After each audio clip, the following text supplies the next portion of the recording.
We back. Welcome back to the Lib&Smoke podcast. As y'all have seen this week, we have abortion all in the media. And I want to discuss this issue because I see some stuff that's going on with my sisters out here. And I don't think African American women really know what's going on. And one of the things that the Democratic Party is really good at doing is getting us as African Americans to fight other people's battles. And that's what we're doing here. Abortion is not about black women's choice. It's about white women's choice to choose. See, when we talk about reparations, when I tell you guys about us being held out of the New Deal, wages being stagnant for 40 years, African Americans, middle class family only worth $1,700 without appreciating assets. This goes to the movie Saw. In the movie Saw, Jigsaw never killed anybody in none of those films. But what he did do is he put people in situations that made them kill themselves.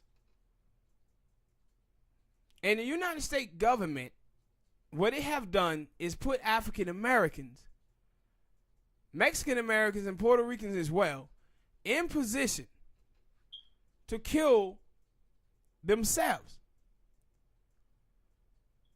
But women, black women are out here saying that, no, this is about a woman's body. No. You don't have a choice. Either you have an abortion or your kid is raised up in concentrated poverty. They're forcing you to have an abortion while you are listening to these white women and co-opting their life, thinking that this is about a choice in a woman's body. No, that's white women's language. The same way when white women tell you that them working or staying at home is a feminist issue. Not many black women in this country have the option of staying home. Most black women have to work. That is a white woman issue. But we have sisters out here fighting the issue thinking that this is about them. And it's not. This is strictly about white women. And let me tell you why this is about white women and what is going on here. Over the last 10 years or whatever in America, I always tell you guys, don't listen to the Democrats and the white people in the media. Listen to the white people on the right wing, the neo-Nazis, white supremacists, and those people will tell you what is going on in American politics. Over the last 4 or 5 years, the birth rate of white people have been declining. The last 4 years, it have been more white people die than was born. When you hear these people tell you about we got to get rid of these Mexicans, the reason why they want to get rid of these Mexicans is because they want to keep America a majority white country. Therefore, white supremacy will continue to reign over American society. I know I've told you before about the 90% of the wealth that they have and then owning 95% of the land. Having 89% of the politicians being white. 94% of the newsrooms being white. Out of the top 100 donors, 94 of them are white. See, they're afraid of our voting power. And see, what America used to do in other white European countries that they went up to war with, what they would do is they would rip those countries of resources. and pretty much starved them out. We're holding them out of resources. So violence would break out the same way where I tell you guys about in the 1930s with the Irish and the Italian and the Polish. They was out there stabbing each other left and right. That's why they did the New Deal. And they held us out of it. So this whole thing about in these southern states with these abortion laws, they doing this because their population is low. And they have a problem with white women. They ain't trying to control women. They're trying to control white women. Because white women controls their future in a white supremacist country. And too many white women in this country is having abortions for white people's liking. If you watch Paul Ryan a couple of years ago, he talked about this. Hey, we need more babies. You know they ain't talking about black babies. And you damn sure know they ain't talking about Mexicans. He's talking about we need more white babies. When you see the hate that Barack Obama got, the hate that Barack Obama got just wasn't because he was black. It was the type of black person that he was. When you hear these white dudes out here talking about black men and they black women, a lot of people think this is about BBC. Big black cop. No. You didn't have to say that. I did have to say it so the people out there who didn't know what I'm talking about. They knew what it meant. No, they didn't. Yeah, they did. They know now. But anyway. Yeah, you told them. But anyway, that's not what those white guys are talking about. What those white guys are afraid of, if they're afraid of black men's gene pool, because we have the strongest gene pool in the world. When a black man stick his penis in an Asian woman, what pops out is a black baby. You stick his penis in a Mexican woman, what pops out is a black person. When Obama daddy stuck his penis in his mama, will you stop? Obama popped out. This is what they're afraid of, people. This nigga here. This is what they're afraid of. Their population is getting low, and they saying, man, we will not. Fuck it, we got grown people talking. We will not be able to continue white supremacy at this path. By 2045, they said America will be a minority majority country. A lot of white people in this country don't want this to happen. They do not want this to happen at all. But I want you to think about something, black people. If this, when you watch them with all of these abortion laws, you see they don't cherish your life with police brutality. They don't cherish your life by doing anything about guns. Mortality rates amongst black women in the emergency room giving birth. Hell, they talk about kids don't even do nothing for school shootings. Yeah, that's what I'm saying. But but eventually they will. Once they come to the conclusion that, hey, man, all of these people who getting shot in these school shootings, most of them are white. Most of them are white. They'll start doing something about that then. But we keep fighting all of these other people's issues and not understanding that this is not about us. This is about white people being afraid. Like I tell you before, America is a microcosm of what white people think of minorities. Asians is the smartest, so they have them in high-tech fields, even though African Americans and Mexicans graduate twice as many people in high-tech fields and get hired. Black people have high-tech degrees out there driving $15 Ubers. They tell you blacks are the strongest and the fastest and more athletic. We in football, basketball, and boxing. They tell you that the Mexicans are the hardest working, or they got them out there in 105, 106 degree weather. What are white people telling you their superpower is? They telling you that their superpower is strength in numbers. It's more of us than it is them. This was the Southern strategy as well, people. When they introduced the Southern strategy, it was to turn white people against black people. Why? Because it were more white people than it is black. Let's turn Christians against gays. Why? Because it's more Christians than it is gays. So now they see their numbers dwindling. And they saying, hold up. Hey. No. And they see y'all out here now with all this people of color, women of color. They're like, oh my God, they going to tag team up against us. They're going to tag team up against us. This is why in the movie Black Panther, they made Killmonger out to be the bad guy. Why? Because they don't want black people across the world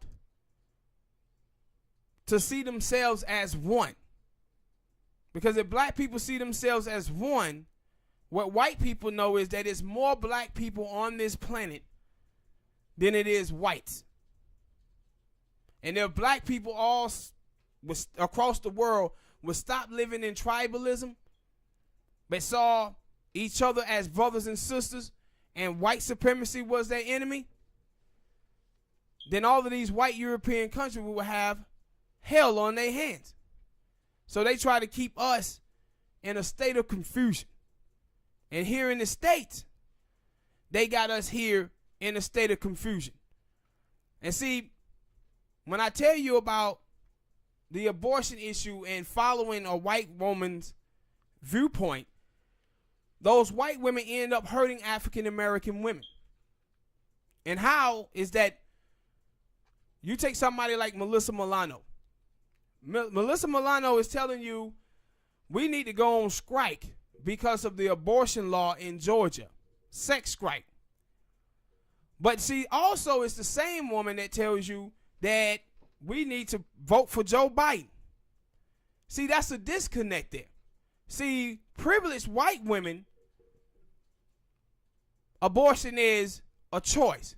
They can either have a kid or not have a kid. They're not pressured to have a abortion from poverty. But what she does is she cover up the fact that a lot of black women are having abortions because of economics.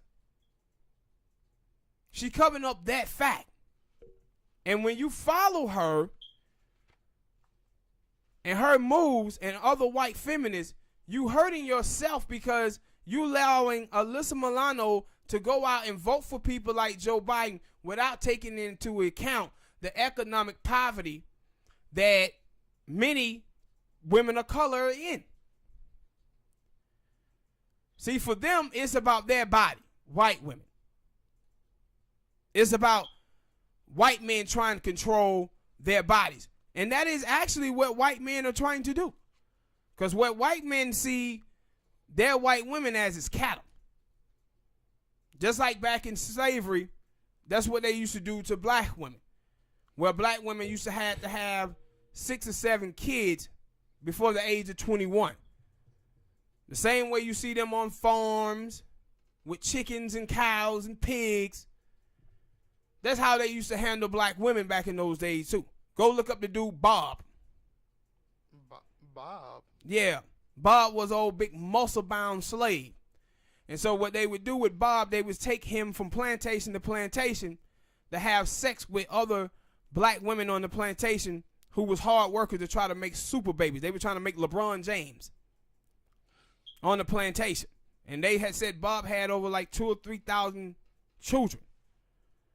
But they used to do black women like cattle. And this is what they started to look at their white women as. Cattle. They need to tell white women to stop swallowing. You can't help yourself, can you? Ah! You can't help yourself. Yeah, stop swallowing.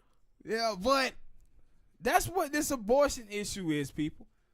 Don't be surprised because these southern states. That's what I said. Most of all the states that I've seen. Of course. Southern Georgia, Alabama. Yes. What's Florida in it? Ohio, Missouri. I ain't know Ohio. Yeah. Southern states. But that's what I'm saying. Like, if you go and watch, man, 26 states in this country where white people birth rate is down. It's down. See, the thing is, they could do all they could to black people to try to keep us down. But you know one thing they couldn't stop black people from doing? Don't you say it. Fucking. There it go. I said it. They couldn't stop us from doing the hunker chunker. They couldn't stop us from doing the nasty. But it didn't backfire on them. They plan have backfired on them, and now it's hurting them. And this is not only happening in America, people. It's happening around the world. White people numbers are dwindling. That's why you see those people in Poland. That's why you see Steve Bannon and these people going over there to the UK and Brexit and all of this stuff. That's why you see this stuff happening. White people are in a panic. And the reason why white people is in a panic is that white people never, ever, ever wanted to compete against us. That's why they create all these stereotypes about us. Be treating us like we the Hulk or something. Anytime they shoot a black person, well, you know how strong they were, and he had overpowering me. They're afraid to compete with black people, compete with Mexicans, compete with Asians. So what they do is keep you in a state of first confusion. Have you out there blaming yourself for your own oppression. They have levered against you and your people. But now, out of everything that they have done, it have failed. Now they in a state of panic. All right, people, hit that like button, subscribe, share the videos. Next topic, and this is a continuation on this abortion issue. A young lady who's an anti-abortion leader emerges as a white nationalist. Young lady named Kristen Hatton. And then she says, I do see the Europe and the U.S. are becoming, well, not European. This concerns me. Not because I have hate for anyone, but for the reason Japan would be concerned if Japan was less Japanese and were becoming a minority in Japan. She also says, I admit to be a racist by today's standards, but I also think almost everybody is racist by today's standards. Is it racist to live in a majority white neighborhood or send your kids to a majority white school? Miss Lady, first of all, this ain't your land. Yeah. You come from a dark cave in Europe.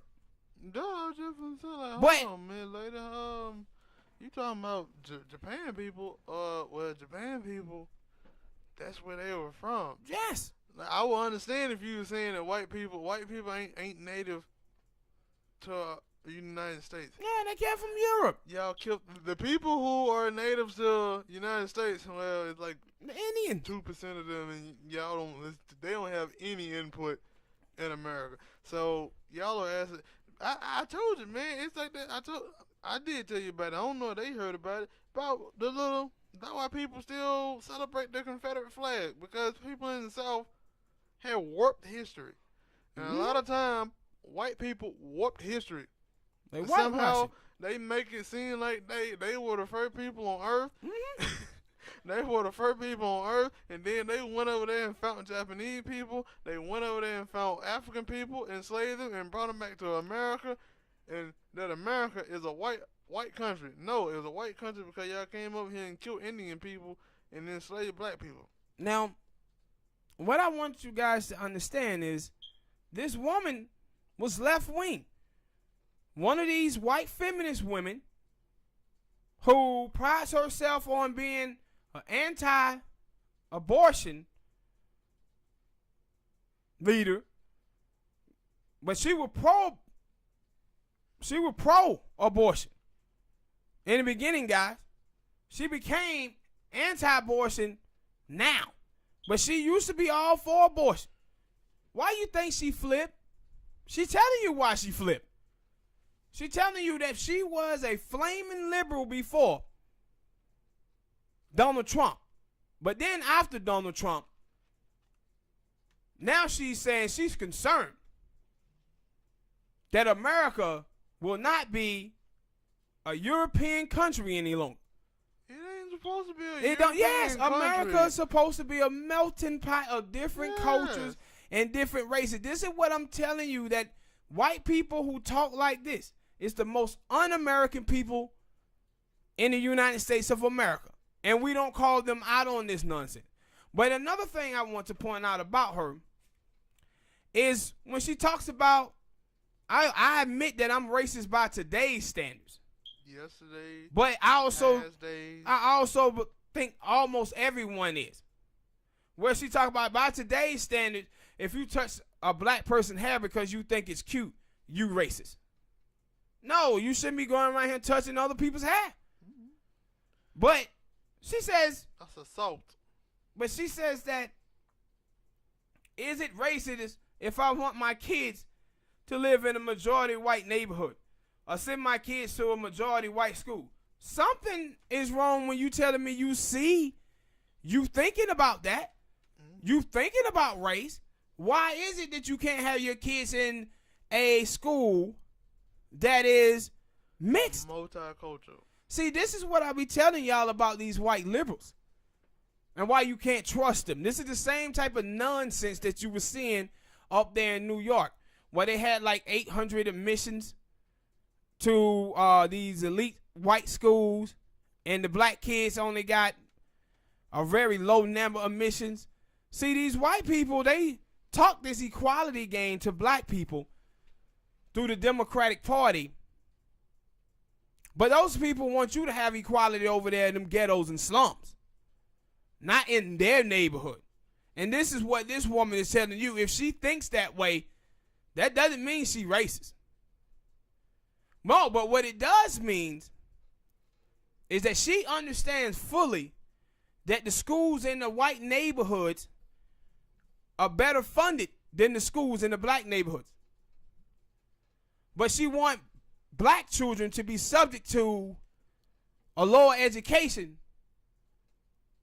over there in those neighborhoods, but she want her kids to go to the good schools. But want to tell you that no, I'm not racist though.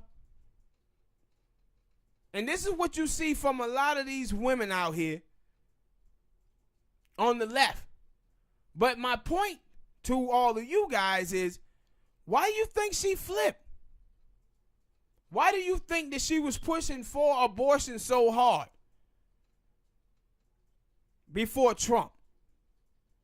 No, she was pushing for black women to abort their children. But now that she sees that abortion have backfired and that white people population is dwindling, now she's out here on some white nationalist stuff. Talking about,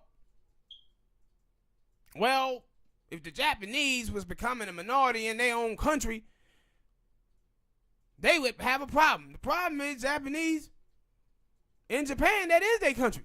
Mm-hmm. America is not white people's country. Yeah, but she did. You didn't found it. But she did told her what a lot of white people think. Like, you didn't found it, you didn't build it. Feel. Huh? No, but she enlightened a lot of other people. I already knew that some white people think this way. That they think that this is their country. That they was born and bred. They were born and bred, but this is not their original country. Y'all come from European, we come from Africa. Mm-hmm. Why y'all can't seem to, when you talk about immigration, y'all are immigrants too. Yeah, but we're not immigrants. Black people ain't. Immigrants are people who come to the country voluntarily. We didn't come here voluntarily. We came here against our goddamn will. You know what I mean? We came against our will. We're not immigrants. But, yeah, people, hit that like button, subscribe, share. Next topic I want to talk about is similar to this thing when I tell you this game out here. It's a game that's being played, black folk. An ICE contractor, and you know ICE is the people who supposed to be out here riling up the illegal immigrants, right? An ICE contractor posted bail for a Proud Boy jailed in a Portland prison The dude who was in jail for assault. He paid a $750 payment to get him out. Says now it raises questions about the association between an immigrant detention contractor and the far-right brawlers. The Proud Boy, Donovan Philippo, was indicted on February the 27th and booked on charges in county jail on March the 12th on felony assault charges and misdemeanor assault charges for allegedly attacking a man on a Portland sidewalk in June. The contractor name is Nicholas Carfels. Now, we have ICE, someone who from ICE, bailing out a group that is pretty much white supremacist. We have James Comey, y'all may know that name, former FBI director.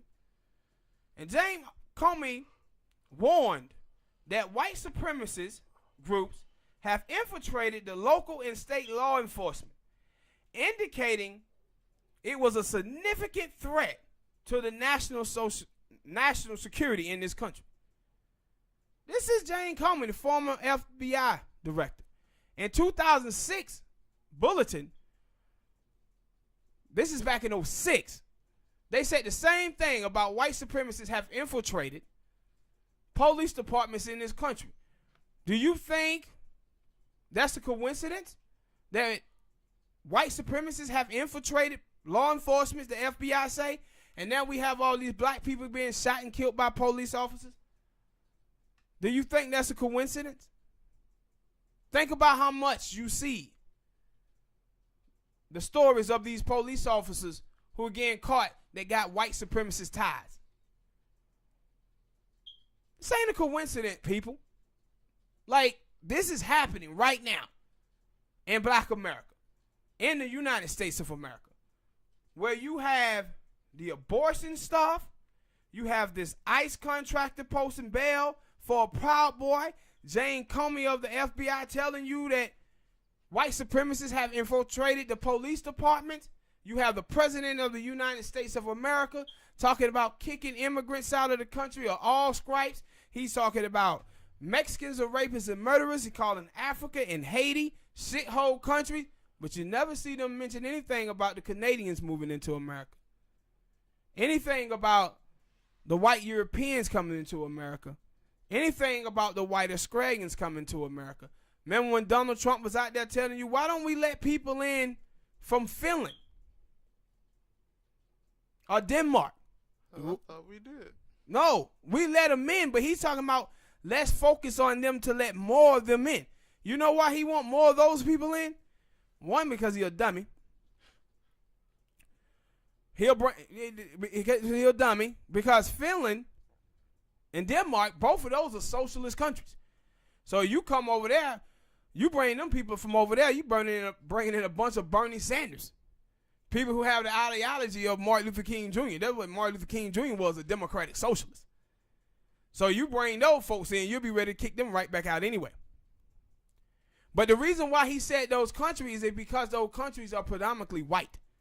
And what you need to understand, black people, is that most countries that are socialist countries, they are predominantly white.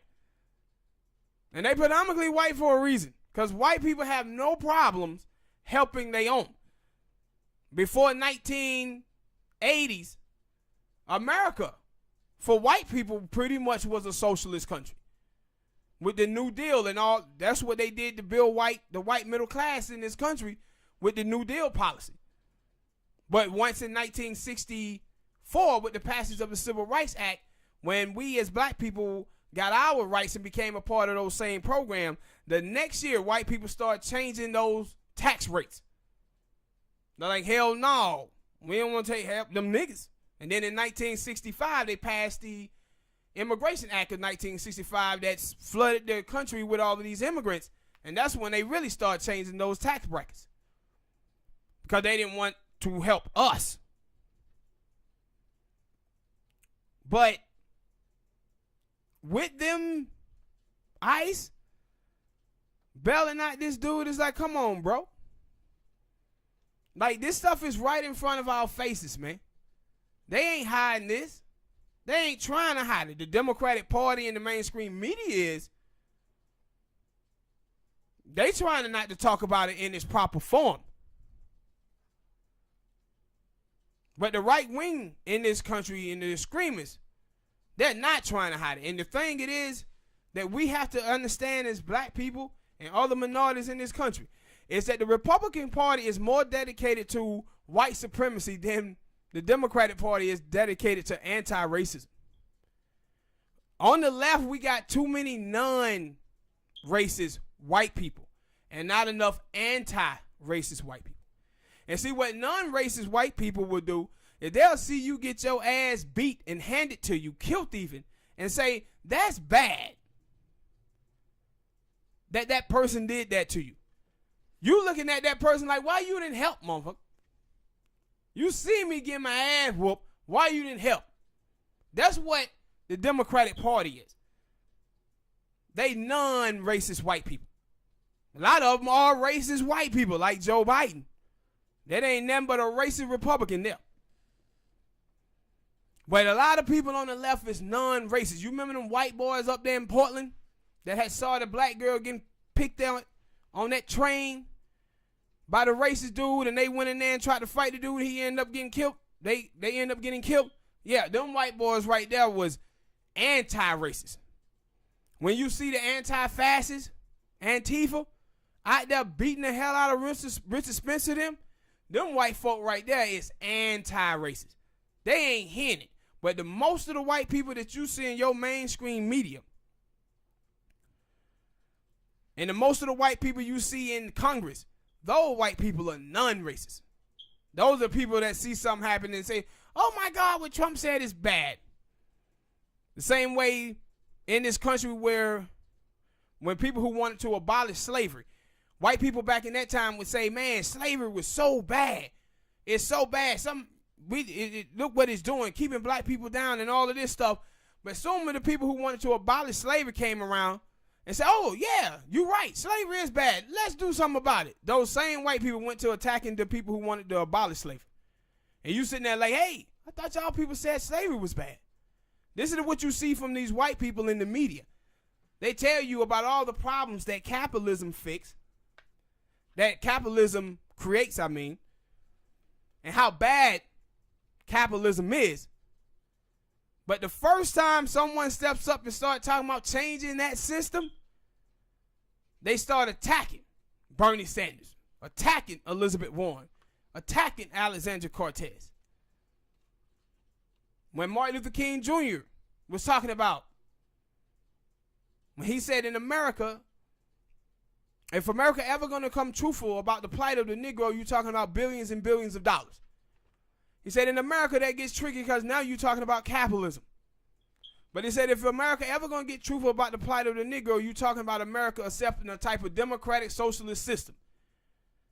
And what the next fight is for black people was economic inclusion. As soon as he said that, they shot him. They shot him. And you look at his approval rating in the country at that time, it was like 28%. They hated MLK. Why? Because he challenged the system. That's what you seen when you watch that video where he said, I'm coming to get my check. They didn't like that king. They liked the king who talked about pretty much hitting that Rodney King. Can we all just get along? They liked it that one. But it's a shady game going on out here, people. We got to wake up and stop following the lead of these white liberals and start thinking for ourselves and having a black agenda. And I ain't saying that you can't fight for these other groups, but put black people first. Not your sexual orientation, not your gender, but put your race first, because that's what's being attacked. Your race. Hit that like button, people. Subscribe, share the video. Next topic and last topic of the night. I want to talk about the Telecom Act of 1996. Before on this show, I have talked about white supremacy and how white people are in charge of our images and how they play with our images. And in 1996, Bill Clinton signed the Telecom Act into law. And what this act did is supposed to open up competition, but it didn't. What it did was it allowed for companies to monopolize, buying up all of the small companies that existed. So when you talk about 1980s, we had like 56 phone companies back then. Now we have 4. We had over 200 radio stations. Now we have 4. So we had a bunch of black independent radio stations that was eliminated because of this. And now we have like iHeartMedia. iHeartMedia owns over 850 radio stations under its control, and Viacom had 42% of commercial radio listeners audience by 2001 after Bill Clinton did this act in 1996. They control the vast majority of the hip hop that we hear, and the only reason they have this power is because of the Telecom Act of 1996. And what I want to talk about is this. When you listen to hip hop, a lot of y'all folks out there who are hip hop heads, and you say to yourself, man, rap ain't what it used to be. This is why. Because back in the days, a rapper could get his music played on the radio at some black radio station. And that could be country rap, political rap, or whatever. But the reason why you hear all these rappers sound the same now is because these record companies, these radio stations that own, the radio station owners, now they get to choose what hip hop is being played. So what they have done is put the commercialized rap on that shows weak black men, that shows black women being militant, being ghetto, being ratchet, the Nicki Minaj's, the Cardi B's of the world. That's why you don't see no more MC Lights, no more Queen Latifahs, no more Eves. You see these women now. They playing with our images. They have the power to play with our images. And see, this is the thing about black people who be talking about black capitalism. This is the stuff that they don't understand. Like when you're a small business owner, and I told you about how most of black businesses in America only have one employee. When you a small business owner, you pretty much like a local rapper. A local rapper can have the dopest music out. But if the rapper don't have any money to promote that album, then he ain't gonna sell nothing. So he pretty much selling albums in the local confine that he's in. So you need who to promote your music and market it? White people. But those white people get to decide whether they want to sign you to a record contract or not. So what you have now is a bunch of black folks who making music saying, you know what, I got to make music like this to get played on the radio. So when you think about you a small business, people always say, man, we as black people, we got to support our black business. Yes, that's true. But how do someone in New York know about somebody's business in Texas when you don't have the money to promote your business? See, these white people, they got billions and billions of dollars. to put commercials on TVs, all over the internet, newspapers, magazines. We don't have that money. And guess what happens? Because of the Telecom Act of 1996, if you do make your business big, prosperous, they're just going to ship in and buy it up from you anyway. Just like they did all the black radio stations and eliminated all of them. I want you to think about all those rappers that you did see. Jay-Z, Rockefeller Clothing. Jay-Z created that in 1999. Now it's a white man who owns it. P. Diddy created Sean John. Now it's a white man who owns it. 50 Cent owned a percentage of vitamin water. Coca-Cola came and bought it from him. See, they have the wealth to monopolize anything that they want to.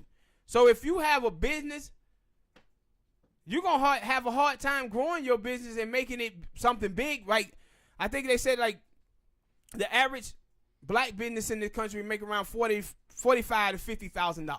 You're a glorified employee. You're a glorified employee. What white people play is big fish, little fish. They snatch the big fish out of the water so they can eat those and get full off of it. But the little fish, they throw you back.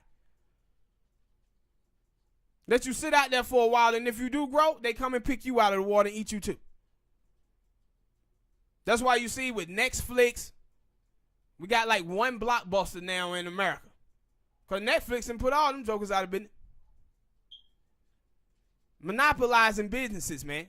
And that's why when you hear black people out here who telling you this black capitalism nonsense, they're not understanding monopolizing. They're not understanding that what white people are running from, these big corporations, they're running away from competition. That's what they're doing. They're running away from it. And the Telecom Act of 1996 hurt us really bad. And you should have known it was going to be bad if it came from Bill Clinton. But this is why your hip-hop music all sound the same. This is why your radio stations all sound the same. Because all of them are ran by 4 dudes. 4 companies own all the radio stations in America. That's why all your music sounds the same. So all of these artists out here, they listen to the radio and say, man, I got to sound like that to get a record deal. But this is why they was talking about the rapper Future. And say, yo, if you listen to that Kid Designer, he sound 100% like Future. And that's why he does. When you look at Lil Uzi, he sounds just like Lil Wayne. All these cats and stole Drake style. Because they look at the radio and say, that's who I gotta sound like. That's why you don't see all the conscious rappers that you normally love. We had KRS-One, EPMD, Public Enemy, De La Soul, Commons of the world, Lupe Fiasco. I can go on and on. You don't get that type of music that on some pro-black stuff. But before 1996, it was pro-black music everywhere in the 90s. Now, you can't hardly find it. You had to go underground to find it. But most of the music now pretty much tell black men to see women as tits and ass and tell women to marginalize men down to a damn paycheck. Get a bag culture. This is what they wanted promoted to black women and black men in this country. Playing with our images. And old Bill Clinton helped them do this.